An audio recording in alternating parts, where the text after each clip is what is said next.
బాపట్లను నేరస్తుల అడ్డాగా మారుస్తావా కోన రఘుపతి? చెంచాగాలతో చిల్లర పనులు చేయిస్తావా? ఇప్పటిదాకా ఓ లెక్క శర్మ, వర్మ బరిలో దిగితే ఎలా ఉంటాడో చూపిస్తా.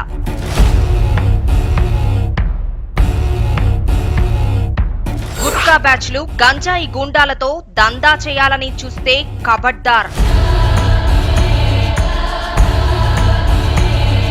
నీ ఓటమి ఖాయం శర్మ, అందుకే నీచ రాజకీయాలు చేస్తున్నావు. ప్రశాంతంగా ఉన్న బాపట్లలో అల్లర్లు చేయాలని నీ రౌడీ గ్యాంగ్లను రెచ్చగొడుతున్నావు.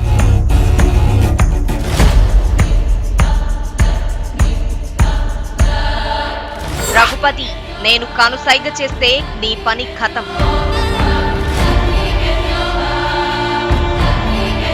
ఎన్నికల బరిలో చూసుకుందాం రా.